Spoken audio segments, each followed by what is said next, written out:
दोस्तों, बिहार से बहुत बड़ी खबर निकल करके आ रही है। नीतीश कुमार बेहद नाराज हैं। रात 1:30 बजे से भयंकर उठापटक चल रही है। हालत यह है कि ताबड़तोड़ अमित शाह को बिहार आना पड़ रहा है। कहा जा रहा है कि नीतीश कुमार एनडीए छोड़ सकते हैं और कभी भी तेजस्वी यादव के साथ जा सकते हैं। तो नीतीश कुमार की नाराजगी क्यों है और क्यों आखिर आरजेडी के लोग नीतीश कुमार को मनाने के लिए उनके घर के बाहर गाड़ियां लेकर जा रहे हैं, क्या कुछ पूरी कहानी है, ये समझने के लिए हमारी बिहार की धुआंधार जमीनी रिपोर्टर सलोनी जी हमारे साथ है और भरत जी हमारे साथ है। एक भयंकर वीडियो इनके पास आया है। प्रज्ञा जी, ये रात के 1:30 बजे का वीडियो है जो कि यहाँ पर आया है। इधर दिखाना अगर दिखाई दे जाए, ये रात का वीडियो है। नीतीश कुमार के घर के बाहर ये जो गाड़ियां देख रहे हैं, ये आरजेडी के लोगों की गाड़ियां हैं और संजय यादव इस काफिले में बताए जाते हैं। नीतीश कुमार के घर के बाहर पहुंचकर ये जो हॉर्नबाजी हो रही है, हॉर्न बजाए जा रहे हैं और संकेत दिए जा रहे हैं कि कुंडी मत खड़काओ राजा, सीधा अंदर आओ राजा। और गाड़ी में बाहर हॉर्न बजाए जा रहे हैं। बाहर नीतीश कुमार के घर के बाहर हलचल तेज हो गई है। और क्यों तेज हो गई है? क्योंकि एक फॉर्मूला निकल करके आ रहा है। फॉर्मूला ये निकल के आ रहा है कि नीतीश कुमार नाराज बताए जा रहे हैं कि 9 सीटें, इधर देखिए, इधर आइए, ये दैनिक भास्कर अखबार है, ये बिहार में पटना के गांधी मैदान में है। दैनिक भास्कर लिख रहा है 9 सीटों को लेकर नीतीश कुमार नाराज, बोले बीजेपी विचार करे। ठीक है, और इतना ज़्यादा नाराज हैं कि यहाँ पर अमित शाह को दिल्ली से आना पड़ रहा है। एक और वीडियो ये रहा। इस वीडियो में भी आप देखेंगे तो इसमें आरजेडी के लोग नीतीश कुमार के घर के बाहर दिखाई दे रहे हैं और लोग ये कह रहे हैं कि प्रज्ञा जी, नीतीश कुमार आरजेडी के साथ आ जाएं तो बेहतर है। तमाम कार्यकर्ता ये नारे लगाते हुए रात के 1:30 बजे भी सुनाई दिए। एक चीज, एक फॉर्मूला जो भीतर की बात है वो मैं आपको बता दूं। एक फॉर्मूला निकलकर सामने ये आ रहा है कि आरजेडी नीतीश कुमार के लड़के, क्या नाम है, निशांत कुमार को डिप्टी सीएम प्रोजेक्ट करने का वादा कर रही है। और एक और बड़ी खबर निकल कर आ रही है कि लालू प्रसाद और नीतीश कुमार की मीटिंग हुई है। कल शाम से लेकर रात के दरमियान लालू और नीतीश कुमार की मीटिंग हुई है। अब ये मीटिंग फोन पर हुई है कि भौतिक तौर पर आमने सामने हुई है, इसकी बात निकल कर नहीं आई है। लेकिन कुछ तस्वीरें हैं जो अभी कुछ लोग हैं हमारे साथ जो कह रहे हैं कि उनके पास जो तस्वीरें आ गई हैं, लेकिन वो दिखलाना नहीं चाहते हैं क्योंकि उनकी लॉयल्टी इससे प्रभावित हो सकती है, इसलिए वो तस्वीरें। अच्छा, रात भर से बिहार में भरत जी ये चल रहा है कि राबड़ी आवास के बाहर तमाम पत्रकारों की और तमाम बिहार के जो राजनीतिक लोग हैं उनका जमावड़ा लगा हुआ है। प्रज्ञा जी, हम लगभग रात में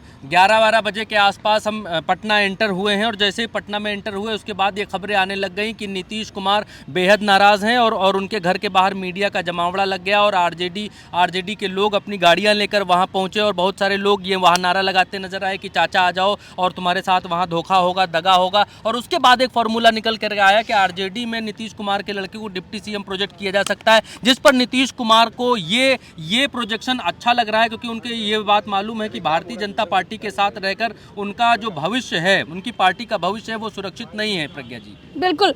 मेरे साथ सलोनी है और बिहार के धाकड़ लोग हैं। सलोनी से शुरुआत करेंगे। सलोनी, क्या हाल चाल भैया? बिहार में तो बहुत बड़ा खेल चल रहा है रात भर से। देखिए, हो सकता है नीतीश कुमार पलटी मार दे क्योंकि चिराग पासवान जो सीटें मांग कर रहे थे उसमें से बहुत सारी सीटें ऐसी थी जो जदयू के कोर वोटर की सीटें थी। उसमें से सबसे ज्यादा अगर किसी सीट की चर्चा है तो वो सोनबरसा सीट की है, जहां नीतीश कुमार चाहते हैं कि वहां उनके कैंडिडेट हो, लेकिन वहां चिराग पासवान के कैंडिडेट को एनडीए की तरफ से टिकट दे दिया गया है। ऐलान कर दिया गया है कि चिराग पासवान के कैंडिडेट यहां से लड़ेंगे और ये चीज नीतीश कुमार को रास नहीं आई है। वैसे तो बहुत सारी सीटें उनकी काट दी गई, लेकिन इस सीट को लेकर वो खासा नाराज हो रहे। वो चाहते हैं कि जो मंत्री है मद्य निषेध विभाग के, जिनका नाम है रत्नेश सदा, वो जेडीयू के टिकट से वहां लड़े। और नीतीश कुमार ने ऐलान भी कर दिया है, बावजूद इसके कि वो सीट चिराग पासवान को दी गई, नीतीश कुमार ने ऐलान कर दिया कि रत्नेश सदा सोनबरसा सीट से लड़ रहे हैं। अच्छा। अब इसका क्या मतलब निकाला जाए कि उधर चिराग पासवान का भी कैंडिडेट है और नीतीश कुमार ने सीधा साफ कर दिया कि हम अपनी सीटें आपको नहीं देंगे। यानी कि नीतीश को ये समझ में आ गया है कि कहीं ना कहीं उनकी पार्टी और नीतीश कुमार को खतरा है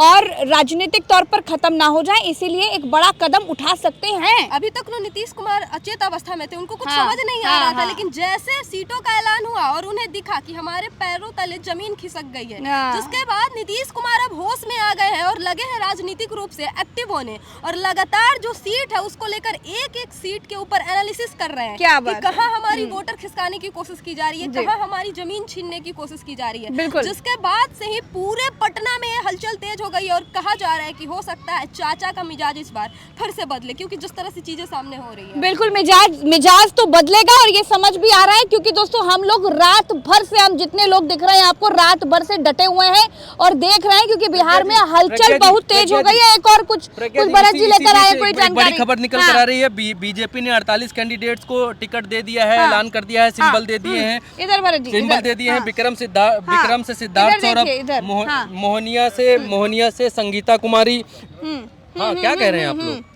आपका हाथ दिख रहा है, कुछ अनुज कह रहा ना दिखे ये हाथ आपका। मेरे हाथ में लिखा हुआ है क्या लिखा हुआ है? अरे जो भी लिखा है, मेरी प्रज्ञा लिखा हुआ है। क्या छुपा है प्रज्ञा जी? तो इसमें चलिए अच्छा चलिए, हाँ क्या हुआ बिहार में? हाँ तो बताइए। नहीं, मेरे पास टिकट बांट दिए भाजपा। 48 की लिस्ट आ गई है। विक्रम से सिद्धार्थ सौरभ, मोहनिया से संगीता कुमार, ढाका से पवन जायसवाल और रीगा से मोतीलाल प्रसाद, बथनाहा से अनिल कुमार, सीतामढ़ी सुनील कुमार, बेनीपट्टी से विनोद नारायण झा, खजौली से अरुण शंकर प्रसाद और बिस्फी से हरिभूषण ठाकुर, झांझरपुर से नीतीश मिश्रा और छातापुर से नीरज कुमार सिंह, फारबिसगंज से विद्यासागर, सिकटी विजय कुमार मंडल और बनमखनी से कृष्ण कुमार, पूर्णिया से विजय कुमार, कटिहार से तारा किशोर प्रसाद, कोढ़ा से कविता देवी, सहरसा से आलोक रंजन, गौरा बोरमा से सुरजीत कुमार सिंह, दरभंगा से संजय और जाले से जिबेश मिश्रा,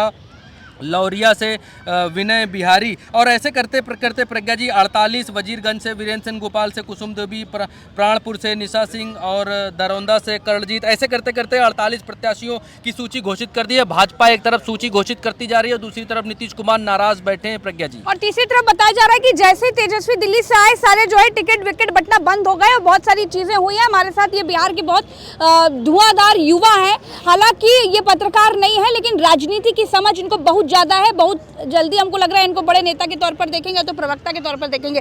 बताइए भैया, बिहार में आप क्या चल रहा है? पूरी रात से आप खड़े हैं, हम देख रहे हैं, खूब जानकारियां इकट्ठा किए हैं। देखिए, ये बिहार है। पहली बात है कि बिहार की राजनीति को समझना इतना आसान है नहीं। यहाँ के नेता खुद भी नहीं समझ पाते तो जनता क्या समझेगी? क्योंकि कभी भी सिचुएशन बदल जाता है। एक दिन पहले राबड़ी आवास के बाहर आप थे? हाँ, राबड़ी आवास के बाहर थे हम लोग रात भर, और क्या गतिविधियां हुआ वो हम लोग देख रहे थे। बताइए। और ऐसा लग रहा है, सिचुएशन ये बता रहा है कि आरजेडी और जेडीयू दोनों साथ आने वाले हैं फिर से।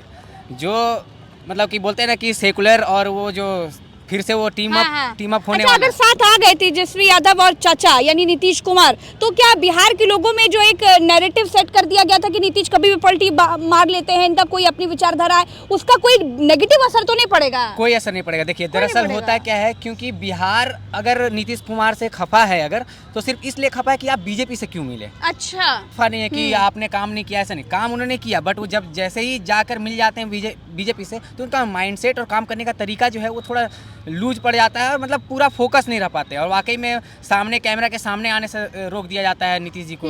अब क्यों रोका जाता है? यानी कि ये बिहार है जहाँ पर नेता जनता के साथ नहीं चलता है, जनता नेता के पीछे चल पड़ती है। बिल्कुल ये सही बोल रहे हैं। तो यहाँ की जनता समझती है इस बात को कि कहीं ना कहीं बीजेपी जेडीयू को विलय कराना चाह रही थी, किसी प्रकार से प्लांटेड करके रोकना चाह रही थी। आप खुद देख रहे हैं कि क्योंकि अच्छा, एक और नैरेटिव बनाया जा रहा था कि नीतीश कुमार बीमार है भैया। हाँ, ये नैरेटिव तो बनाया जा रहा था, इसलिए तो कैमरा के सामने नहीं आने दिया जा रहा था। लेकिन ऐसा कुछ नहीं है, क्योंकि कल से ऐसा लग रहा है कि नीतीश कुमार जी स्वस्थ हो चुके हैं। चाणक्य वापस आ गए। चाणक्य मतलब जैसे बिहार की राजनीति है ना, लालू और नीतीश जी के इर्द गिर्द घूमती है। ये बात ठीक है। तो यहाँ का अगर कोई लोकल पॉलिटिक्स में किंग अगर कोई है तो लालू जी नीतीश जी हैं।